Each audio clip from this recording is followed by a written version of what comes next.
سقط النصيف ولم ترد إسقاطه. سقط النصيف ولم ترد إسقاطه، فتناولته واتقتنا باليد.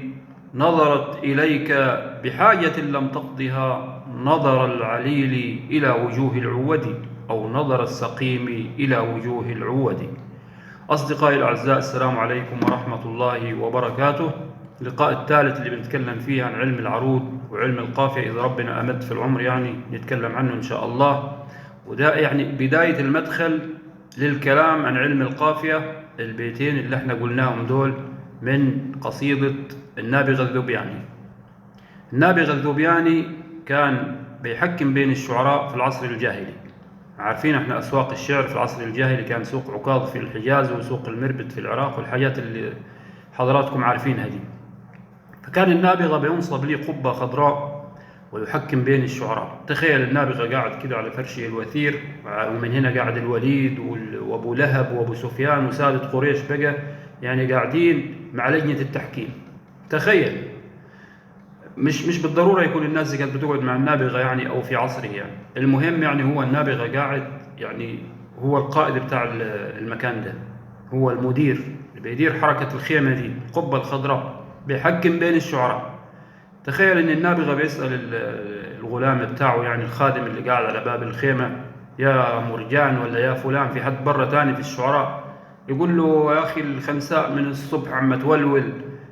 يعني قال له: خلاص دخلها مثلا، خش يا خنساء قولي: قزم بعينك أم بالعين عوار، أم أقفرت مذ خلت من أهلها الدار، وإن صخرا لتأتم الهداة به كأنه علم في رأسه نار. تمام يا خنساء، جزاك الله خيرا، أنت أشعر شعراء العرب. أنسخوا القصيدة بتاعت الخنساء يا جماعة وابعتوها للعراق وللشام واملوا الدنيا بقصيدة الخنساء. كده النابغة الذوبياني أجاز قصيدة الخنساء. ده مثلا يعني هكذا كان يفعل النابغة، بيدخل عليه الشعراء واحد ورا واحد يعني يقول قصيدته. هو يقول: فلان أشعر من علان، الناس اللي قالت يعني في الأمسية دي فلان أشعر من الثاني. ده حكم يعني بيصدره النابغة الذوبياني على اعتباره إنه شاعر كبير ومخضرم، ويعني معترفين كلهم به على إنه راجل كبير يعني في مكانته في موهبته كده، فبيحكموه بينهم، بيحكموه فيما شجر بينهم يعني من اختلافات. فروح يا خنساء، انت قصيدتك حلوه وتمام. فتروح الخنساء مبسوطه كده، والقصائد دي بتتكتب على الرقاع بتعلق على الكعبه، وشغلانه كانت يعني شغلانه كبيره. النابغة الذوبياني ده ليه قصيده مشهوره بيقول فيها: أمن آل ميت رائح أو مغتدي، عجلان ذا زاد وغير مزود. القصيده دي يعني فيها بيت، شوف انت الدال تحتها كسره: أمن آل ميت رائح أو مغتدي، عجلان ذا زاد وغير مزود. يبقى المفروض كل القصيدة تمشي الدال تحتها كسره كده، تمام. إذا حصل وجات ضمة مثلا، يبقى كده في حاجة اسمها إقواء، عيب من عيوب القافية.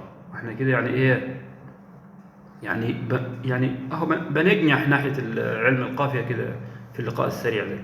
المهم عمنا النابغة اللي بيحكم بين العرب ده وقع في الخطأ ده بتاع ايه الإقواء. قال لك ايه: زعم البوارج أن رحلتنا غدا، وبذاك نبأنا الغراب الأسود. الأسود، أنت كنت بتقول أمن آل ميت رائح أو مغتدي، عجلان ذا زاد وغير مزودي. يبقى ايه الغراب الأسود ده؟ أنت كده أقويت يا نابغة. الجماعة اللي قاعدين في المجلس يعني قالوا: أنت أقويت يا عم، أنت غلطت كده، الموضوع ده مش ظريف. قال لهم: لا، ده ما غلطتش ولا حاجة، الكلام ده حاصل في أشعار العرب بكثرة يعني، لو أنتوا اجتهدتوا وبحثتوا هتلاقوا في شعراء كبار حصل منهم الكلام ده.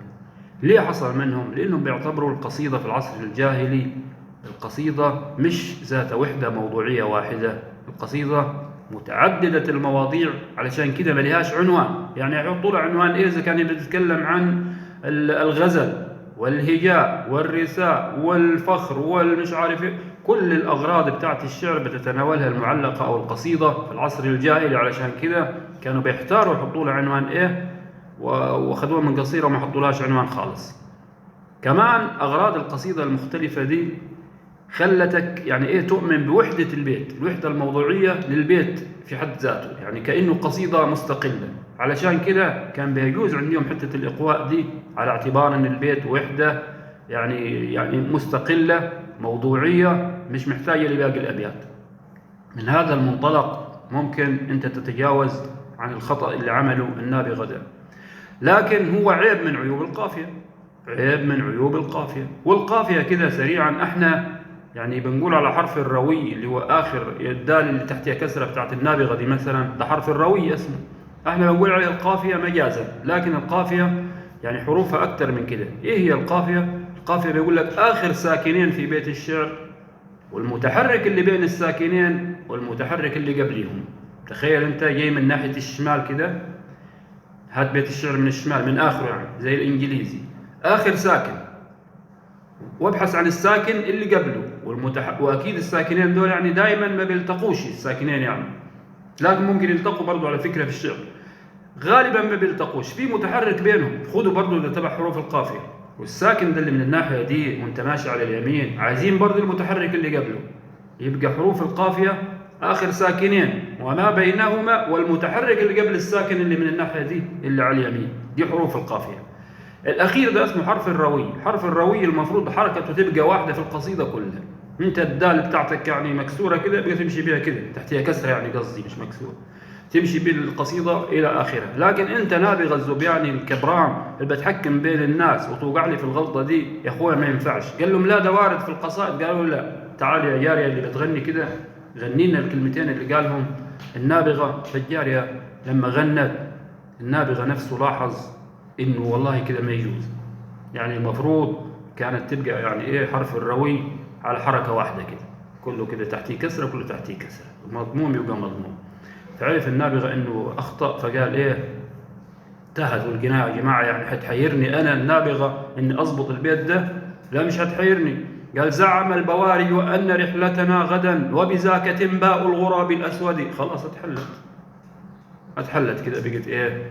المهم اللي احنا تكلمنا عن النابغة علشان العروضيون بيحتجوا بالخطأ ده اللي وقع فيه، يعني ناس القافية اللي بيتكلم عن علم القافية وعن عيوب القافية بيجيبوا البيت ده كمثال للإقواء. يعني أنت أقويت، يعني أنت خلاص بيسموه إقواء المصطلح ده. وأكثر حاجة في علم العروض والقافية المصطلحات، وأول حاجة في العلم لما تتعلم أي علم المصطلحات بتاعته، ده ضروري يعني. لكن المصطلحات اللي في العروض والقافية مصطلحات كثيرة قوي، وانت تشفق على اي واحد مبتدئ عايز يتعلم او عايز ياخذ فكرة عن العروض والقافية، تشفق عليه فعلا والله، المصطلحات كثيرة قوي. لكن يعني احنا ايه سيب القافية شوية وتعال خش لي. وكمان قبل ما نسيب النابغة ده تعالوا شوفوا البيت الجميل اللي احنا قلناه في الاول ده. سقط النصيف، يعني الطرحة اللي حطاها البنت على دماغها المرأة الجميلة دي، بيعاكس بقى كده هو في القصيدة. سقط النصيف ولم ترد إسقاطه، يعني غصب عنها سقط. فتناولته واتقتنا باليد. شوف انت تخيل الصورة دي. أنا بعتبر البيت ده يعني من أغزل أبيات الشعر، أنا بعتبره أغزل من بيت جرير اللي بيقول فيه إن العيون التي في طرفها حور قتلننا ثم لم يحيينا قتلانا يصرعن ذا اللب حتى لا حراك له وهن أضعف خلق الله إنسان العين. يعني ده بيعتبروه من يعني إيه من أغزل الأشعار اللي اتقالت بيت جرير. لكن أنا بعتبر البيت ده اللي قاله النابغة، شوف في العصر الجاهلي العصر الحجري كانت فيه مشاعر رقيقة ازاي. سقط النصيف، وقعت الطرحة من البنت الجميلة دي ولم ترد إسقاطه. هي أصلا بنت مؤدبة وما قصداش إن توقع الطرحة بتاعتها قدام الرجالة اللي قاعدة على الناصية دي عم تبصبص، وقعت منها غصب عنها. فتناولته، شوف السرعة، تناولته بسرعة، وهي كمان في المسافة اللي سقط منها النصيف وبتتناول فيها ما سابتش راسها مكشوفة للشباب دول. واتقتنا باليد. سقط النصيف ولم ترد إسقاطه فتناولته واتقتنا باليد. شوف الجمال وشوف الغزل العفيف. هو طبعا النابغة في القصيدة متناول كل الصفات الحسية لمحبوبته، لكن في البيت ده بالذات في صفات معنوية، في بنت عندها حياء، في بنت مهذبة، في بنت يعني مش عايزة تتكشف قدام الرجالة، أول ما وقعت الطرحة بتاعتها جابتها بسرعة كده وعملت يدها كده عشان ما حد يشوف وشها وشعرها، يعني حاجة جميلة جدا والله. المهم احنا تعالوا ايه نرجع للعروض عشان دي الحلقة الثالثة اللي احنا بنتكلم فيها عن العلم ده. ولو تفتكروا احنا كنا بنقول ان في حاجة اسمها الدوائر العروضية. الخليل بن أحمد عامل 5 دوائر عروضية علشان يستنبط منها البحور اللي هم ال15 اللي هم عملهم دول، وال16 بتاع الأخفش زي ما اتفقنا.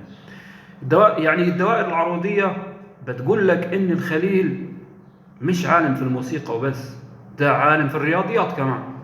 دوائر عروضية تبدأ من كذا، والمعطيات بتاعتها تدينا نتيجة كذا، تدينا التفعيلة الفلانية لو استمرينا في الحركة دي. وفي كمان إيه، في استنباطات بيستنبطها من الدوائر العروضية دي، وفيه افتراضات تانية. يعني ممكن يطلع بدل ال 15 بحر دول 15 بحر تاني. الراجل ده كان عالم رياضيات زي ما كان عالم موسيقى. تعالوا شوفوا مثلا هنا يا اخواننا الدوائر العروضية: المختلف والمؤتلف والمتفق والمشتبه والمجتلب. دي الدوائر ال5. تعال دائرة المجتلب ده احنا اللي اتكلمنا عليها المرة اللي فاتت، بس ما قلناش كلمة المجتلب علشان المصطلحات كثيرة قوي في العلم ده. انا كنت بقول لحضراتكم لو جبنا التفعيلة بتاعت بحر الرجز مستفعل دي هنلاقيها متكونة من سببين خفيفين ووتد مجموع. تن تن تتن، افتكروا يعني معايا الكلام ده. قلنا لو جبنا الوتد المجموع اللي هو حركتين فساكن دل في الآخر وحطيناه من الناحية دي قبل السببين الخفيفين حتدينا تفعيلة تاني خالص، فسميناها يعني مفاعيل بحر الهزج. لو جبنا الوتد المجموع ده وقلنا للسببين الخفيفين فسحوا كده وحطيناها وسطيهم حتدينا تفعيلة تاني اللي هي تفعيلة بحر الرمل. فاعلات البحر بتاع الأطلال ده. شوف ده نظام الدوائر العروضية. هي نفس الحركات بنعيد يعني ترتيب أماكنها بتدينا بحر تاني خالص. يبقى إذن ده البحر ده اسمه المجتلب اللي احنا اتكلمنا عنه المرة اللي فاتت. قلنا لما نقول مستفعل، وقلنا الجملة اللي بيقولوها العروضيون علشان تعرف ايه السبب الخفيف والثقيل: لم أرى على ظهر جبل سمكة. تعالوا يعني معلش نسترجعها تاني. لم حركة فسكون، أنا السبب الخفيف حركة فسكون يبقى بيقولوا عليه لم. يعني كأنك ايه الكلمة المناسبة للحركة والسكون عشان تعرفها بسهولة أو لم، أعتبرها لم. وقلنا الوتد المجموع حركتين فسكون رمزوا له بكلمة على. تفعيلتنا هنا بتاعت الرجز مستفعل بتتكون من سببين خفيفين وتد مجموع: لم على من الجملة اللي هناك: لم أرى على ظهر جبل سمكة. لم على بقت مستفعل. رحنا جبنا على دي حطيناها قبل لم على لم بقت مفاعيل. يا سلام، ادتنا البحر بتاع ايه، بتاع الهزج ده. طب لما عايز نحطها في النص بقى بين السببين الخفيفين: لم على لم فاعلات. لم على لم فاعلات ادتنا بحر ثاني اسمه بحر الرمل. شفتوا الدوائر العروضية؟ يعني انا مش عايز اكثر في الكلام عن المصطلحات، لكن والله المصطلحات كثيرة جدا. تخيل انت الزحاف والعلل ده، لما تاجي تشوف انواع الزحافات وانواع العلل حتبقى انت مطالب بانك تحفظ 6 و12 هذه 18 مصطلح جديد تحطهم في راسك في علم العروض ثاني غير الكلام اللي احنا عم نقول فيه ده من اسبوع. المهم انا عايز اقول التفعيلات، البحور فيها بحور صافية زي ما تكلمنا قبل كده وهم 7، وفيها بحور مزدوجة التفعيلة وهم 9. 7 و9 16 بحر، 15 الخليل وبحر الأخفش اللي هو المتدارك بقوا 16. في 7 بحور صافية أو رايقة، وفي 9 بحور مزدوجة التفعيلة. تعالوا لناس الشعر الحر. ناس الشعر الحر بيكتبوا على أي نوع من أنواع البحور دي المزدوجة التفعيلة ولا أحادية التفعيلة؟ لا، بيكتبوا على التفعيلة الصافية الأحادية، لأنه اسمه السطر الشعري. هي تفعيلة وبتكرر إن شاء الله 50 مرة: عيناك في عينيه، في شفتيه، في كفيه، في قدميه. سطر شعري يعني لا متناهي، ما فيش حدود بتحدك بتقول لك أوقف هنا. لا، أنت كنت بقول لكم لو تفتكروا بحر الهزج 4 تفعيلات: مفاعل مفاعل مفاعل مفاعل، ما تقدرش تزيد. الهزج التام تبقى 4 تفعيلات. بحر الكامل متفاعل متفاعل متفاعل متفاعل 6 متفاعل. هتلاقي بحر المتضاء فاعل فاعل فاعل فاعل 4 في كل شطر يعني 8. لكن بالنسبة للشعر الحر العملية مفتوحة، ولذلك اسمه شعر التفعيلة. هي تفعيلة بتعيد وتزيد فيها نفس التفعيلة، اسمه السطر الشعري، اسمه الشعر الحر. وما فيهوش قافية طبعا الشعر الحر ده. يبقى إذن الشعر الحر ضيق واسعا ولا وسع ضيقا؟ لا، هو ضيق واسعا. يعني بحور الشعر 16، هو ما يقدرش يكتب غير على السبعة الصافيين. هي تفعيلة بتكرر، يبقى هيدخل في التفعيلة المزدوجة ازاي؟ مش هيبقى شعر حر. يبقى إذن الشعر الحر يا جماعة بيلتزم بالسبع بحور الصافية فقط، مليوش دعوة بالبحور المزدوجة.